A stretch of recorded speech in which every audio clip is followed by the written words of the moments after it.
देखिए, कल मैंने एक ट्वीट किया था, पिक्चर अभी बाकी है मेरे दोस्त। अगर कल की घटनाक्रम आप देखेंगे तो परिस्थितियां पूरी तरह से कल बदल गई। 2 तारीख के रोज़, 3 तारीख के रोज़ जो व्यक्ति आर्यन खान को घसीटते हुए एनसीबी के कार्यालय में ले जा रहा था, वो व्यक्ति लॉकअप में है, सलाखों के पीछे है। जो व्यक्ति आर्यन खान को और उनके साथियों को जमानत ना मिले इसके लिए पूरी ताकत झोंक रहा था, कल वो कोर्ट में दस्तक दे रहा था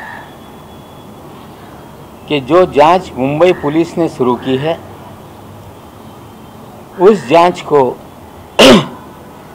सीबीआई या एनआईए के हवाले की जाए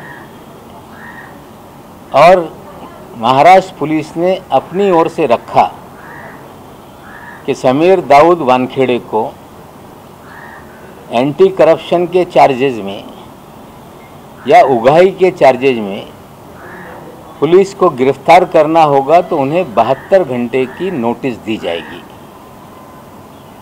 तो पूरा सीक्वेंस बदल गया है। पकड़ने वाले बचाव का रास्ता ढूंढ रहे हैं, पकड़ाने वाले, पकड़ के ले जाने वाले जेल की सलाखों के पीछे हैं। इसीलिए मैंने कल लिखा था कि पिक्चर अभी बाकी है मेरे दोस्त। बहुत सारी चीज़ें हैं। जमानत को लेके सभी का अधिकार होता है कि जब तक कोई गुनाह किसी पे सिद्ध ना हो जाए तब तक उसे जेल के सलाखों के पीछे रखना ये बहुत बड़ी नाइंसाफ़ी है। स्पेशल कोर्ट ने एक दिन पहले ही 2 कथित जो मुलजिम है, जिन पर इल्ज़ाम है, उन्हें जमानत दी। कल 3 लोगों की जमानत हो गई और हमें लगता है जमानत तो जिन धाराओं को लेके केस बनाया गया था उससे किला कोर्ट में ही जमानत दे देनी चाहिए थी, लेकिन एनसीबी अलग अलग दलीलें हर बार पेश करने का काम करती है, केस को उलझाने का काम करती है, झूठी बातें करती है और ज़्यादा से ज़्यादा लोग जेल की सलाखों के पीछे कैसे रहें, ये इनका पहली बार नहीं, हमेशा का प्रयास रहा है। खास करके वानखेड़े के आने के बाद हमें लगता है बेल मिली है। लोग अगर ढंग से चीज़ों को करेंगे तो ये मामला ही पूरी तरह से निरस्त हो सकता है। हाई कोर्ट में अगर लोग जाएंगे तो हमें लगता है लोग जाएंगे, लेकिन जिस तरह से इस 1 महीने के भीतर लगभग जो चीज़ें बदल रही हैं, हर दिन नई नई चीज़ें, हमें लगता है वानखेड़े साहब ने सारा हथकंडा अपना लिया। पहले लोगों को कहने लगे कि मेरे परिवार के लोगों को इसमें घसीटा जा रहा है, मेरी मरी हुई माँ को घसीटा जा रहा है। मैंने कभी भी उनकी माताश्री, उनका ना नाम लिया, ना कभी सार्वजनिक रूप से उन पर कोई उंगली उठाई। मैंने जो बर्थ सर्टिफिकेट डाला था उसमें दाऊद वानखेड़े उनके पिताजी का नाम है, इतना ही मैंने कहा था। मैंने उनकी बहन को लेके इसलिए सवाल खड़े किए थे क्योंकि बहुत सारा फ्लेचर पटेल के लेडी डाउन कहने के बाद बहुत सारी चीज़ें सामने आई। उनकी पत्नी के खिलाफ आज तक जो पहली पत्नी है उसकी तस्वीर हमने डाली। लोगों ने सवाल पूछा कि ये तस्वीर क्यों डाली है। कहीं से मुझे 2 बजे रात में वो तस्वीर भेजी गई और उसमें मैसेज आया कि जिसकी तस्वीर है उसकी इच्छा है कि ये तस्वीर आप सार्वजनिक करें, इसलिए मैंने तस्वीर डाली। लेकिन उनकी जो अभी पत्नी है उनके विषय में ना मैंने कभी उनका नाम लिया या उनके बारे में कोई टिप्पणी मैंने नहीं की। हमें लगता है कि लड़ाई ये किसी के परिवार से नहीं, किसी के धर्म को लेके नहीं, मेरी लड़ाई सीधी है, जो नाइंसाफ़ी है उसके खिलाफ है। आज भी मुंबई के जेलों में 100 से अधिक लोग बेगुनाह ये बंद हैं जिन्हें नाजायज़ तरीके से फंसाया गया। अब स्पेशल 26 वाला एक खत हमने डीजी एनसीबी को लिखा था। पहले ये कहा गया कि हम इसकी जांच करेंगे, दखल लेंगे। फिर ये खबरें आ गई कि जिस अधिकारी ने ये जानकारी दी है उसने अपना नाम नहीं कहा है। हाँ, हमें जानकारी है, हम राजनीति में हैं, मंत्री कई बार रह चुके हैं, कि सेंट्रल विजिलेंस कमीशन का एक आदेश है कि अगर कोई अपनी आइडेंटिटी रिवील नहीं करता है तो ऐसे कंप्लेंट्स का कोई दखल लेने की ज़रूरत नहीं। हमें लगता है कि ये बहुत गंभीर विषय है। जिस तरह से 26 मामलों का जिक्र हुआ है, उस 26 मामलों में आप जांच करें, हम मांग करते हैं। क्योंकि जो 22 नंबर पे एक मामला उस खत में लिखा था जिसमें एक नाइजीरियन को बेगुनाह तरीके से खारगर में फंसाया गया, और उसमें जो विटनेस है, उस विटनेस कामड़े ने कई मीडिया कर्मियों से बात करते हुए कहा और सारी घटना बताई कि मेरे ही मुखबिरी पे नारकोटिक्स कंट्रोल ब्यूरो के लोगों ने छापेमारी की थी, लेकिन जो नाइजीरियन ड्रग पेडलर था वो भाग गया। उसके बाद उससे कहा गया कि यहाँ नाइजीरियन लोग कहाँ रहते हैं। सभी नाइजीरिया के लोग इस देश में ड्रग्स का कारोबार करते हैं, ये किसी की समझ होगी तो गलत है। गरीब देश है, कुछ ड्रग बेचते होंगे, उन्हें सज़ा मिलनी चाहिए। लेकिन नाइजीरिया के नागरिक बड़े पैमाने पे भारत में जो कपड़े हैं, जो रेडीमेड गारमेंट्स हैं, उसको यहाँ से ख़रीद के अपने देश में भेज के उसका भी कारोबार बड़े पैमाने पे करते हैं। खारघर में एक उनका किचन है, जैसा कि कामड़े ने कहा। ये सब लोग वहाँ पे गए, वहाँ डीवीआर था, उस डीवीआर को तोड़ दिया। वहाँ से एक बच्चा और एक नाइजीरियन को साथ में ले आए, जिसकी उम्र कम थी, उसे छोड़ दिया गया और उस नाइजीरियन को जाली केस में, फर्जी केस में फर्जीवाड़ा करके जेल की सलाखों के पीछे रखा गया है। और उसी जो उनका पंच है, विटनेस है, उसने कहा है कि ये मामला पूरी तरह से फर्जी है और उससे ब्लैंक पेपर पे साइन लेने का काम एनसीबी के अधिकारियों ने कहा और उससे ब्लैंक पेपर पे सिग्नेचर लिए गए। आज मैंने एक खत लिखा है, फिर दोबारा डीजी एनसीबी को, मैं अभी आप लोगों को दूंगा और ट्विटर पे भी उसे रिलीज़ कर दूंगा। मैंने उसी मामले का हवाला दिया है कि आप सीवीसी की गाइडलाइन के तहत ये 26 मामलों को बंद ना करें, 26 मामलों की जांच कराएं। आपकी जिम्मेदारी है कि आप गुनहगारों को सज़ा दें, पकड़ें, लेकिन बेगुनाह अगर कोई जेल के पीछे सैकड़ों की तादाद में है तो उसकी जांच होनी चाहिए। खत के जरिए आज दोबारा मैं मांग करने वाला हूं कि इस विषय की जांच हो और जो बेगुनाह हैं उनके न्याय मिले और जिन लोगों ने फर्जीवाड़ा करके बेगुनाहों को जेल में डाला है उन्हें भी दंडित किया जाए। ये हम आज खत के जरिए मांग कर रहे हैं। खत हम आपको देंगे। दूसरी एक बात मैंने कही थी कि दाढ़ी वाला कौन है, वो दाढ़ी वाला है काशिफ खान। फैशन टीवी का इंडिया हेड है, देश भर में फैशन शो कराता है। उस फैशन शो में धड़ल्ले से ड्रग बेची जाती है, इस्तेमाल की जाती है।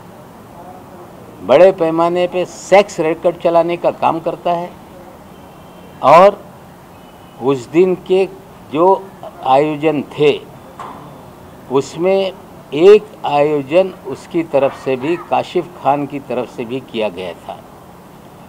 उसने सारे इन्विटेशन सोशल मीडिया पे डाले थे और उस दिन वो व्यक्ति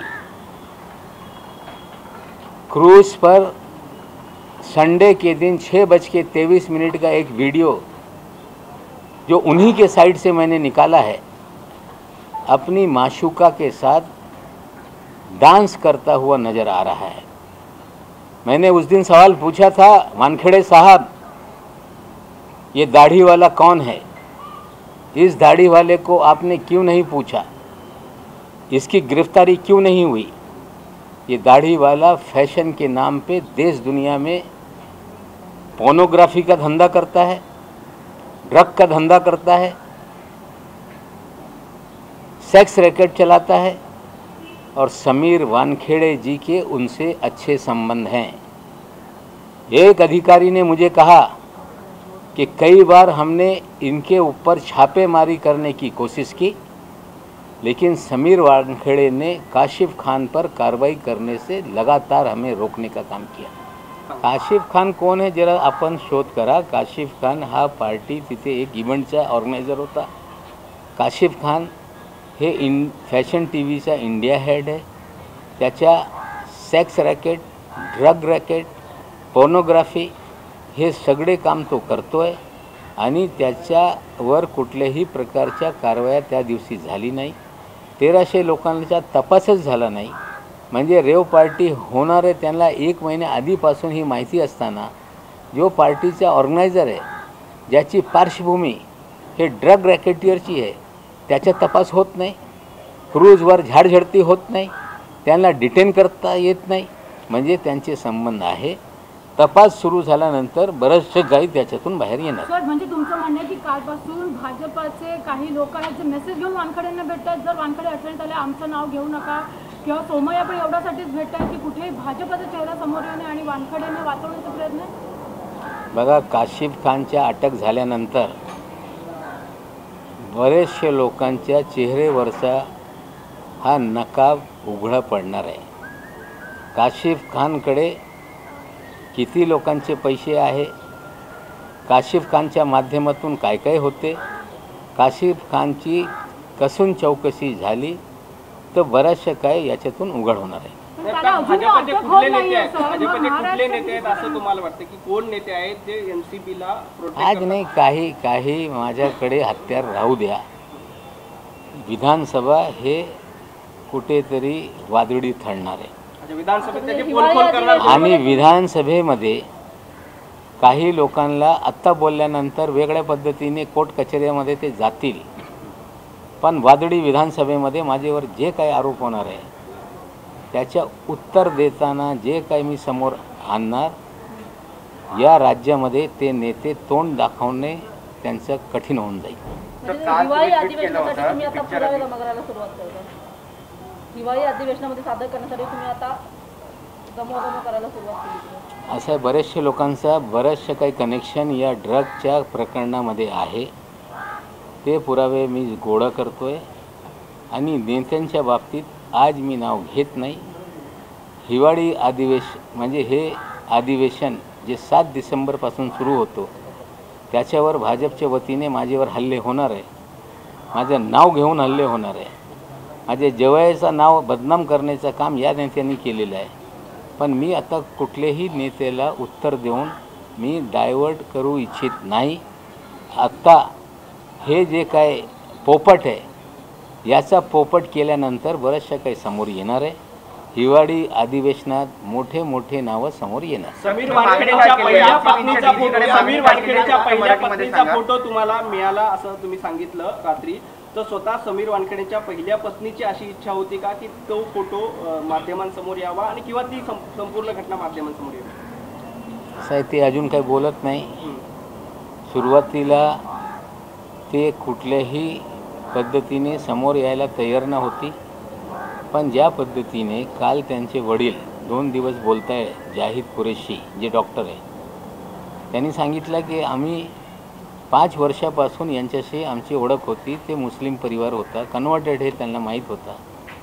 त्यांच्या आईने हे एंगेजमेंट करून नंतर लग्न केलं आणि जेव्हा हे लोक सांगत राहिले की आम्ही कधीही मुस्लिम न होतो, सुरुवातीपासून आजपर्यंत हिंदू राहिलो हे जेव्हा बोलायला लागले ते कुठेतरी ते दुखवले आणि त्याच्यातून ते फोटो मला म्हणजे एका वाया मला पाठवण्यात आला आणि माहिती देण्यात आली की हे फोटो तुम्ही टाका. पण NCB आपण जे आरोप करतोय, NCB अजून तपास करायला कारण काय होतं तयार त्यात सुद्धा त्यांनी काहीतरी फाउल प्ले केलाय का असं वाटतं.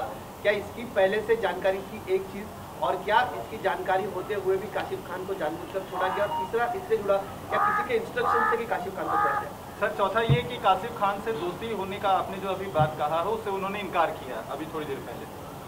सीधे ऐसे नहीं है, जानता, मेरा उनसे कोई जो है संपर्क नहीं ठीक है, वो तो अभी हाई कोर्ट में उन्हें नोटिस दे के ही गिरफ्तारी हो सकती है, जांच में तो चीज़ें सामने आएगी. काशिफ खान ये वो दावा कर रहे थे कि 1 महीने से ये पार्टी की हमें जानकारी थी, हम प्लानिंग कर रहे थे. क्या काशिफ खान इनविटेशन दे रहा है अब उनको पता नहीं चला? इतने इंटेलिजेंट ऑफिसर क्या काशिफ खान की पार्श्वभूमि नहीं देख पा रहे थे? काशिफ खान कौन है इसकी जानकारी उन्होंने नहीं निकाली? जब उन्हें क्रूज पर रेव पार्टी होने वाली है, फैशन टीवी का इंडिया हेड काशिफ खान है, तो क्या उस एंगल से चीज़ों को नहीं देखना चाहिए था? जिस तरह से कुछ फोटो जो गैर अधिकारियों को दिए गए कि इन लोगों को ही पहचान कर चिन्हित करो, वो लोग आते थे, वो आए, उन्हें टर्मिनस पे रोका गया, अफवाह फैला दी गई, खबर छोड़ दी गई कि मेगा स्टार का लड़का डिटेन किया गया और सारे लोग उसमें बिजी हो गए और क्रूज पे कोई भी सर्च नहीं हुआ. कोई भी 1300 लोगों के सर्च करने का काम नहीं किया. 1 महीने तक की तैयारी में काशिफ खान को नहीं जानते हैं. इसी तरह से कई झूठ बोलते गए, लेकिन धीरे धीरे झूठ खुलते गए. हमें लगता है काशिफ की गिरफ्तारी के बाद चीज़ें सामने आ जाएंगी. अगर कोई व्यक्ति गलत बात करता है, किसी के अधिकारों का हनन करता है, किसी की बदनामी करने का काम करता है, तो उसके लिए अलग अलग कानून है, उस पर मुकदमे चलाए जा सकते हैं और उस हथियार का इस्तेमाल होना चाहिए.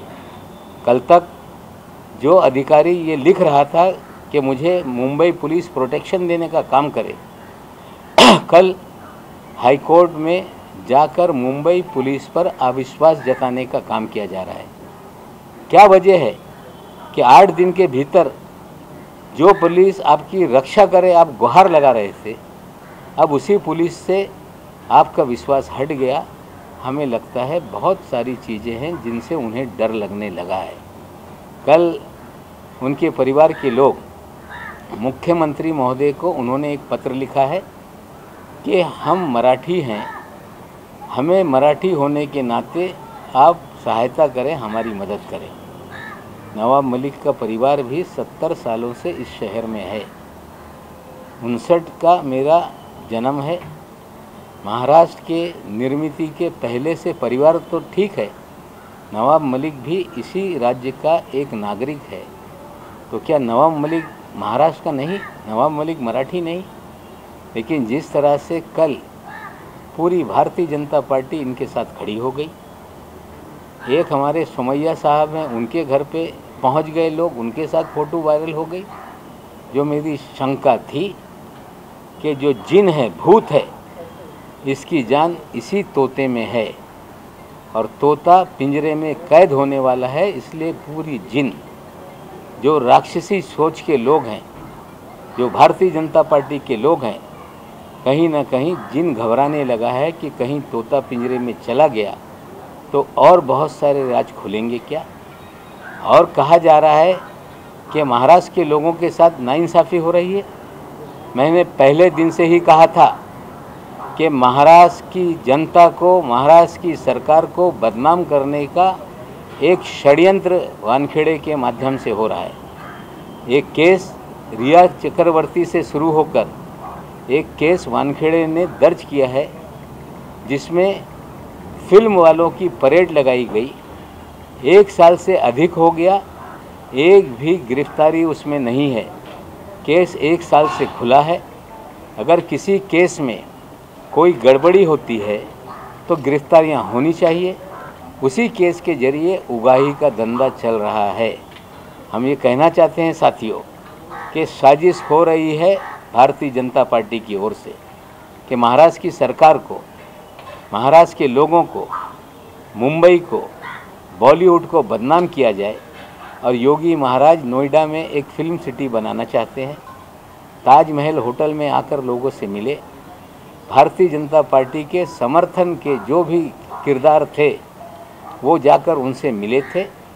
उन्हें ये लगता है कि बॉलीवुड को बदनाम करके ये बॉलीवुड मुंबई से बाहर चला जाएगा। उन्हें पता नहीं इस बॉलीवुड को बनाने में दादा फाल्के से लेकर वी शांताराम से लेकर कई मराठी कलाकार, कई मराठी दिग्दर्शक, कई मराठी लोगों ने इस बॉलीवुड को पहचान दी है। पहले बॉम्बे नाम था, इसलिए इसका नाम हॉलीवुड के बाद बॉलीवुड पड़ा। बॉलीवुड देश की संस्कृति, देश की पहचान पूरी दुनिया तक ले जाता है। बॉलीवुड के गाने सिनेमा के जरिए भारत दर्शन लोग करते हैं। बॉलीवुड के जरिए महाराष्ट्र में, मुंबई शहर में लाखों लोगों का रोजगार चलता है। बॉलीवुड को बदनाम कर देने से ये अगर योगी महाराज सोच रहे होंगे कि यूपी वुड तैयार हो जाएगा तो उनकी गलतफहमी है। उत्तर प्रदेश के गंगा किनारे के लोग अगर यहाँ पर आए तो उन्हें पहचान इस बॉलीवुड ने दिया। कोई गुजरात से आया तो बॉलीवुड ने उन्हें पहचान दिया। कोई महाराष्ट्र का है तो उसे भी पहचान मिली। कोई तमिलनाडु से आया उसे भी पहचान मिली। मुंबई ये मिनी भारत है और अगर एक छोटा हिंदुस्तान पूरी दुनिया में हिंदुस्तान की पहचान बनाता है तो उसे बदनाम करके उत्तर प्रदेश में ले जाएं, यूपी वुड बना दे, हमें लगता है ये सपना उनका धरा का धरा रह जाएगा। मैं रेडकर ताई से कहता हूँ, रेडकर ताई, आप महाराष्ट्र को बदनाम करने वाले लोगों के शरण के आप हिस्सा हैं। आपके पति महोदय उस साजिश का हिस्सा हैं जो पूरी तरह से महाराष्ट्र को बदनाम कर रहा है, महाराष्ट्र की सरकार को बदनाम कर रहा है। महाराष्ट्र की अस्मिता कैसे ख़त्म हो जाए वो उससे खेला जा रहा है। हमें लगता है महाराष्ट्र के नाम पे, स्थानिक अस्मिता के नाम पे जो आप चादर ओढ़ना चाहती हैं, हमें लगता है इसमें कोई भी आपकी मदद होने वाली नहीं। मुख्यमंत्री जी को आपने पत्र लिखा है, मुख्यमंत्री जी का अधिकार है किससे मिले या ना मिले, लेकिन महाराष्ट्र में 14 करोड़ जनता अगर कोई गुनाह कर दे और ये कहे कि मेरे गुनाहों को इसलिए माफ़ कर दिया जाए क्योंकि मैं महाराष्ट्र का रहने वाला हूँ, हमें लगता है न्याय के सामने जात, धर्म, प्रांत, भाषा नहीं होती। गुनहगार गुनहगार है और हमें लगता है कि जिस तरह से चीज़ें सामने आ रही हैं उन्हें सजा मिलेगी। तुमचा खूप मोठा हा गंभीर आरोप आहे। तुमचं असं म्हणणं आहे की समीर वानखडे हा थेट भाजपाकडनं ऑर्डर घेतो, कोणाला फसवायचं आहे, कशा पद्धतीने फसवायचं आहे, कसे पैसे उकळायचे। असं आहे, मी स्पष्टपणे सांगतोय, मी नावं आज घेत नाही, पण भाजपचे मोठे मोठे नेते, त्यांचे जवळची लोक NCBच्या कार्यालयामध्ये जात आहे, ते त्यांना भेटत आहे। मी जबाबदारीने सांगतो की काही भाजपचे नेते त्यांचे राईट हँड समीर वानखेडेला भेटत आहे आणि कालपासून ते हालचाली वाढलेली आहे कि मैंने एक मांग मुख्यमंत्री के सामने और गृह मंत्री के सामने रखी थी कि इस विषय की जांच कीजिए, मामला गंभीर है।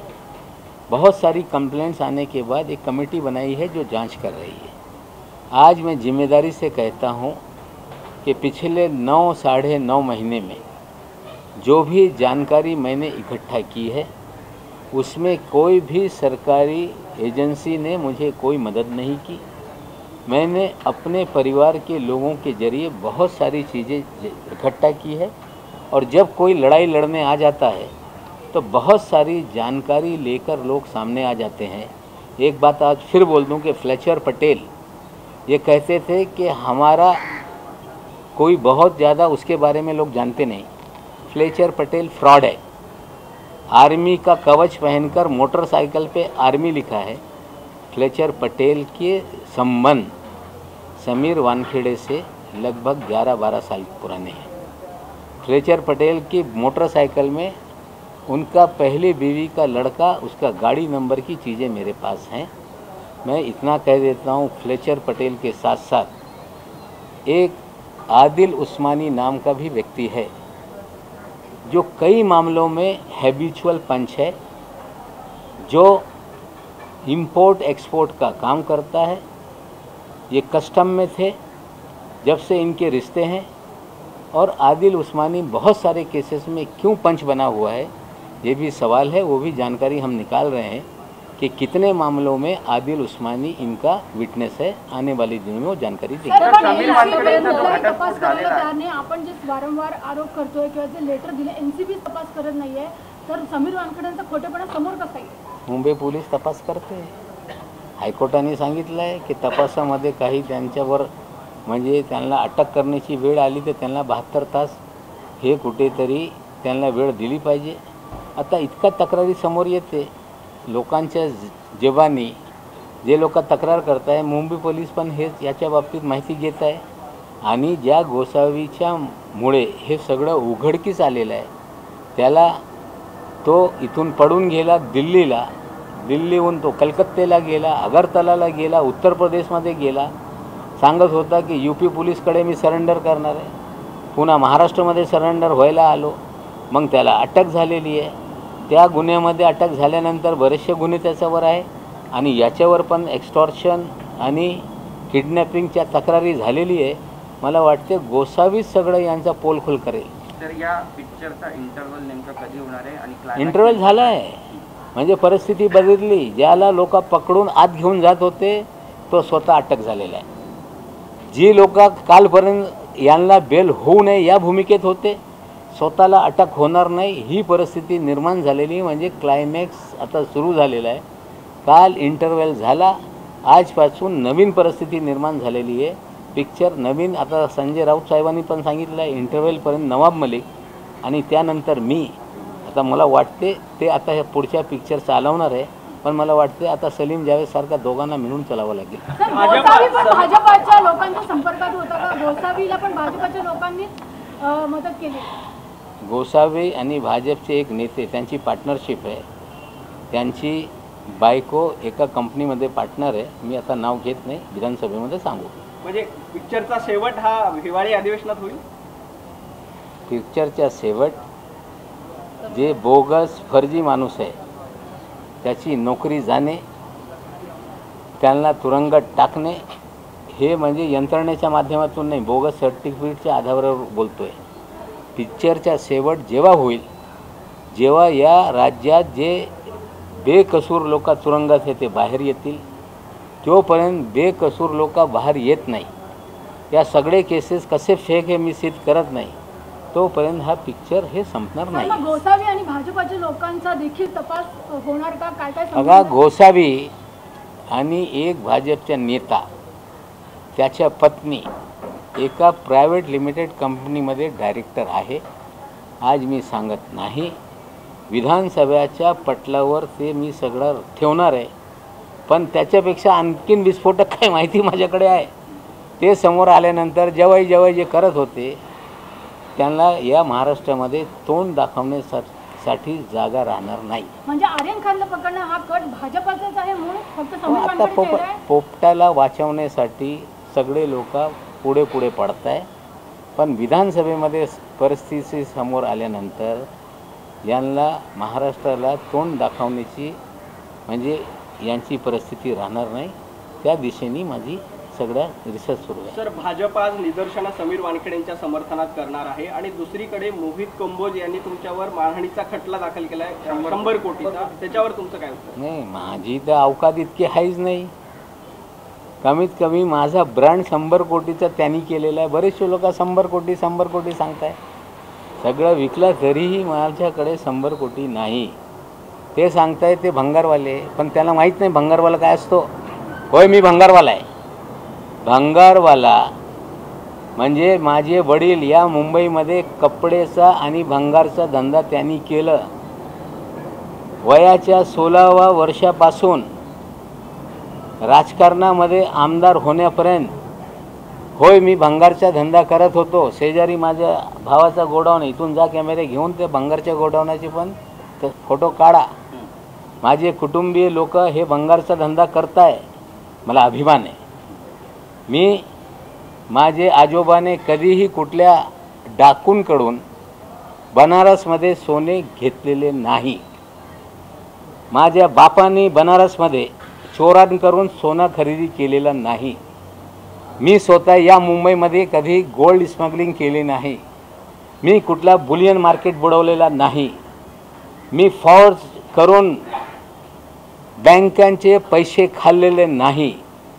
मी कुठेही कधीही कुठल्याही बँकेकडून कंपन्या निर्माण करून शेकडो कोटी बुडवलेला नाही. माझ्या घरी कधीही CBIची रेड झालेली नाही. माझ्यावर कुठलाही आरोप नाही. मी TV जर्नलिस्ट असोसिएशनला चेक देऊन कधी बाउन्स करण्याचं काम केलं नाही. मुख्यमंत्री निधीमध्ये चेक देऊन कधी बाउन्स केलेला नाही. होय, मी भंगारवाला आहे, पण भंगारवाल्याची किमयागिरी काय असते या लोकांना माहीत नाही.